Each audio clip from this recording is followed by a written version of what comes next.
Nah, mahasiswa aja susah lewat. Nah, gimana kalau awas deh. Giliran cewek aja cepat nolonginnya. Kalau pulang kosong. Assalamualaikum, selamat malam. Saat ini kita forum penyelamat aset negara Kecamatan Pasir Penyu, kedatangan Bapak Camat Pasir Penyu. Saat ini pertemuan di kediaman penasehat Evan Bapak Hatta Munir. Tadi juga hadir pengurus-pengurus Evan yang malam ini akan membahas mengenai Jalan Elak Armolek.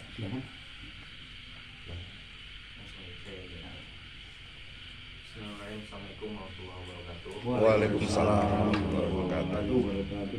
Yang sama-sama kita hormati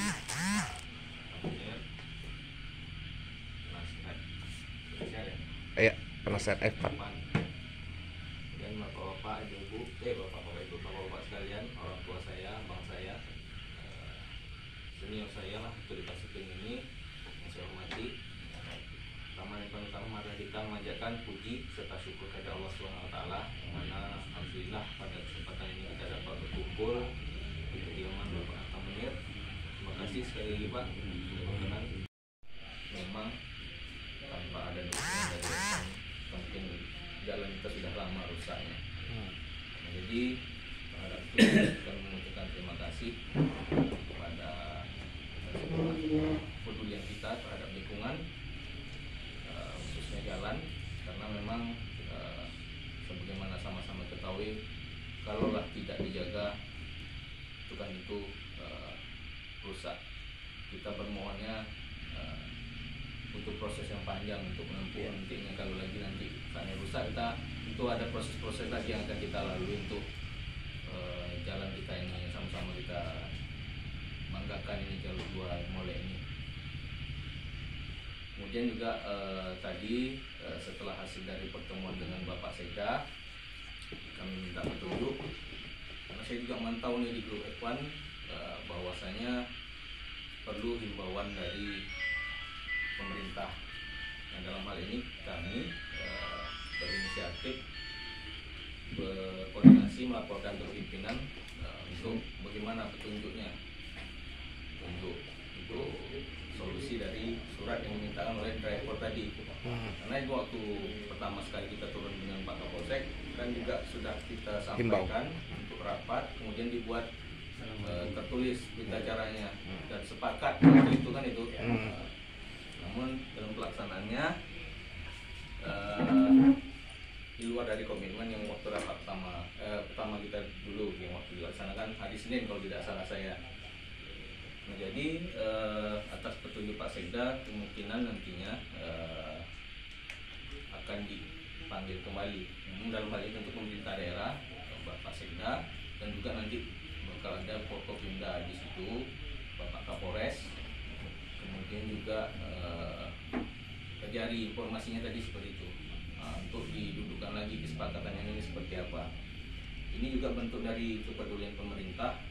Jangan sampai nantinya masyarakat, khususnya kita yang ada di sini, dengan niat baik kita salah langkah, salah dalam melaksanakan keputusan-keputusannya nanti ke depan.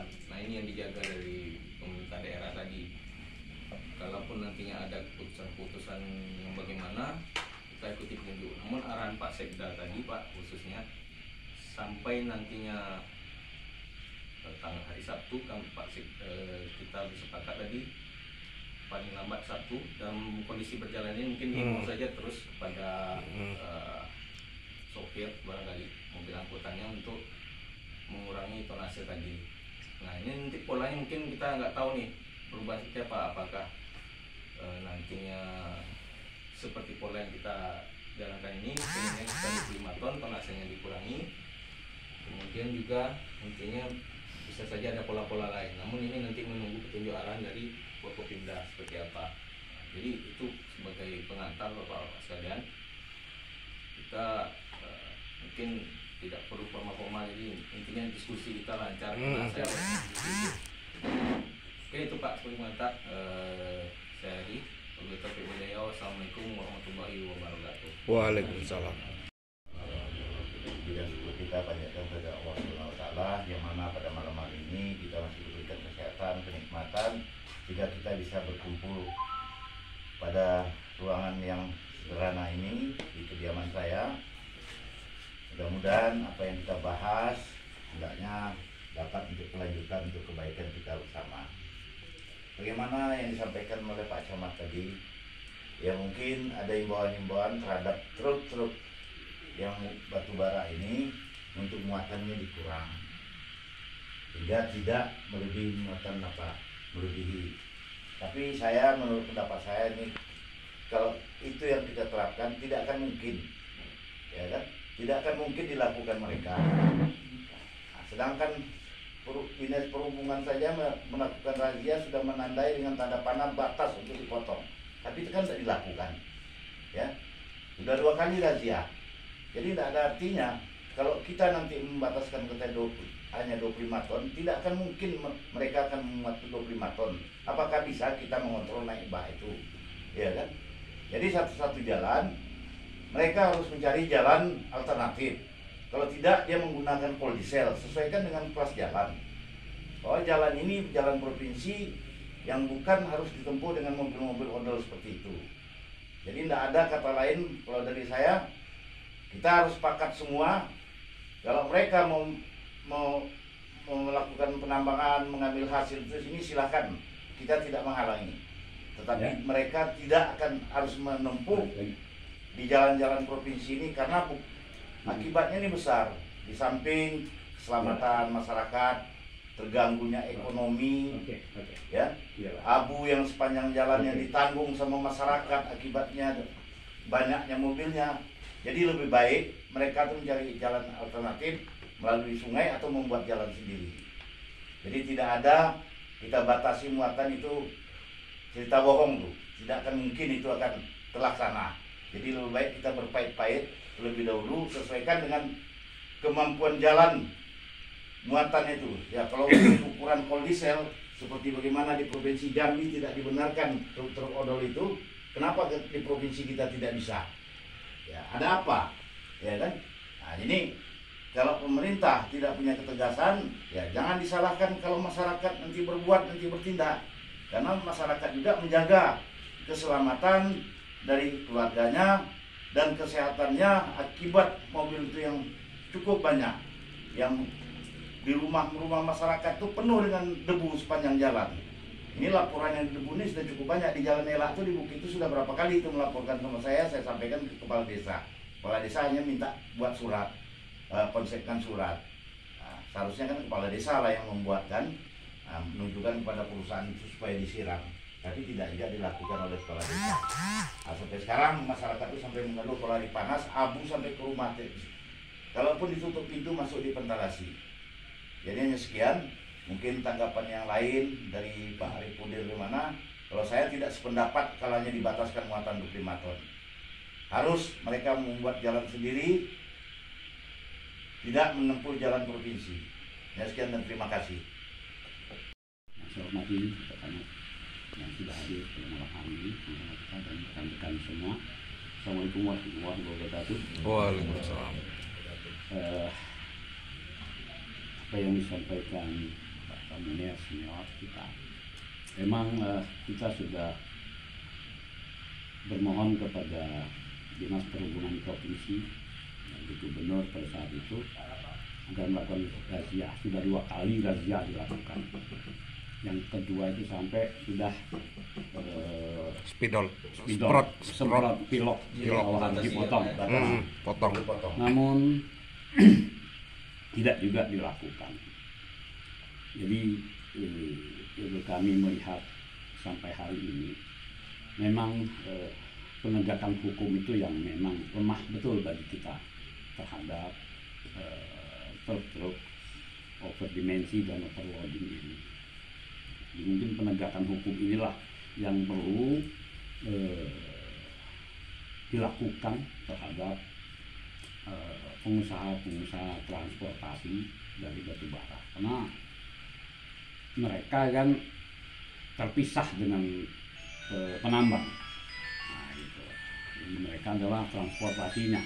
Nah, transportasinya inilah yang harus ada ketegasan dari pemerintah untuk melakukan penegakan hukum. Nah, ya kami sudah diskusi juga nih Pak Camat, apakah kita akan melakukan class action, dan kita sudah menghubungi beberapa pengacara. Kami belum sampai sejauh itu, tapi kita sudah merencanakan itu dan kita sudah koordinasi, kita sudah diskusi dengan beberapa pengacara melakukan class action. Karena dalam Undang-Undang 22 tahun 2009 itu bahwa penyelenggara dalam artinya itu adalah pemerintah. Nah, di situ ada 5 stakeholder sebenarnya yang bertanggung jawab. 1, PUPR, yang kedua Dinas Perhubungan, yang ketiga Kepolisian Republik Indonesia, yang keempat Dinas Lingkungan Hidup, yang kelima Dinas Kesehatan. Ini 5 stakeholder, 5 leading sektor ini bertanggung jawab terhadap apa yang kita hadapi saat ini. Tapi ini satu pun tidak ada. Kadang-kadang kami kecewa juga. Adik-adik kita sudah berjaga malam sampai pagi di situ menahan mobil. Ya pernah sekali kejadian datanglah Kapolsek melepaskan lewat kota. Sedih sekali pada saat itu. Adik-adik kita sudah berjaga, sudah apa, tahu-tahu berendenglah mobil itu lewat di dalam kota. Itu kejadian sekali baru kejadian itu, dan kita harap ke depan ini tidak ada lagi itu. Kita sangat menyayangkan kalau aset kita itu hancur. Karena aset itu bukan hanya jalan, ya anak-anak sekolah itu aset kita juga, anak-anak kita ini aset. Nah, itulah, karena kalau kami lihat dari Undang-Undang 22 tahun 2009 pasal 4 itu, apabila ini jangan mereka melakukan tindakan-tindakan melawan hukum. Kita tidak tahu nanti apa membakar mobil dia apa segala macam, ini kan susah kita. Tuh, karena dalam undang-undang juga jangankan organisasi, masyarakat perorangan pun boleh menyetop mobil yang overdimensi dan overloading ini. Perorangan pun boleh. Itu sesuai undang-undang, amanah undang-undang seperti itu. Nah, apalagi organisasi. Nah, seperti Evan, salah satu organisasi yang peduli terhadap aset-aset negara. Udah lebih dari 1 tahun ini. Kedua, 2 tahun. Hampir masuk ke 2 tahun. Nah, kita berusaha untuk mengambil langkah secara persuasif. Belum pernah terjadi represif lah bagi kita. Tapi anggota kita pernah beberapa kali dipukuli oleh supir-supir, tapi kita masih belum mau balas. Nah, terutama nih Pak Lorong ini Pak, ini benjol di sininya dulu, dipukul sama supir. Aswar tuh orang BPN itu. Nah, sini dua benjolnya. Kami selesaikan di jalan kelas 3 itu dampak lingkungannya perizinannya udah ditabrak dia itu. Ya. Itu perlu dari aspek hukumnya udah ditabrak dia itu perizinannya. Yang menerbitkan perizinan itu tidak membaca hak-hak jalan kelas 3 tadi. Sebenarnya ada di jalan kelas 1 itu yang boleh dikasih izin. Ya. Jadi saya berharap sesuai dengan kesepakatan bersama, usahakanlah jalan lintas selatan itu dipakai. Bangunlah sendiri. Mereka punya keuntungan besar. Bangunlah. Walaupun pakai kondisi itu bilang Pak Repudi tadi, paling-paling nanti masyarakat pasti akan mengadakan action juga untuk menyetop. Ada sosial di situ nanti, dampak sosial. Kalau jalur sungai, ya bisa aja dia nanti menjelang jalan lintas selatan bisa dilalui jalur sungai dulu. Kalau memang perizinan dia ada, perhubungan laut akan turun. ya. Kalau ada yang Jadi nanti itu kalau sampaikan dengan Pak Sekda, agak kedang usahakan dia ya lewat kedok. jalan lintas selatan. Pokoknya masyarakat tetap ngotot bahwasanya kalau memang tidak mau juga dia mengindahkan aturan yang ada, masyarakat akan class action. Ya, class action kan. Kemarin mahasiswa udah ngomong-ngomong juga itu, santai bilang. Udah jengkel ya. Perlu juga didobrak nih gubernur, makanya berita saya tuh ngantang gubernur dengan ketua DPR aja tuh, kan bupati lagi saya hantam. Bupati. Iya. Jadi orang menyalahkan bupati, tak tahu dia ini tanggung jawab gubernur kan gitu kan. Ini usahakan jalan lintas selatan. Jalan sudah ada itu, tinggal servis saja kok. Iya. Tinggal servis. Sudah dibuka. Lebar lagi. Lebar lagi. Nah, itu udah baru dengan dia. Keluarnya langsung dia Ini mau pasti di mau. Japura, mau di mana dia bisa aja. Yang penting jangan jalan lintas jalan provinsi ini dilalui.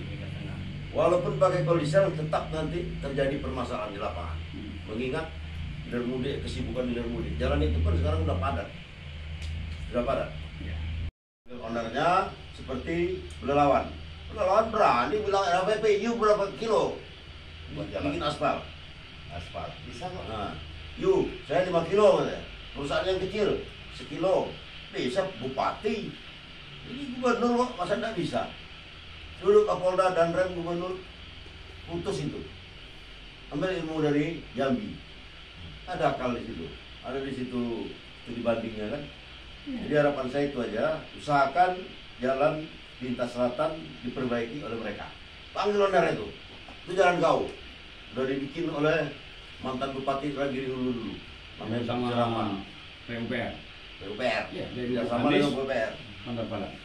Nah, itu aja Pak Camat. Dari saya singkat aja. Terima kasih.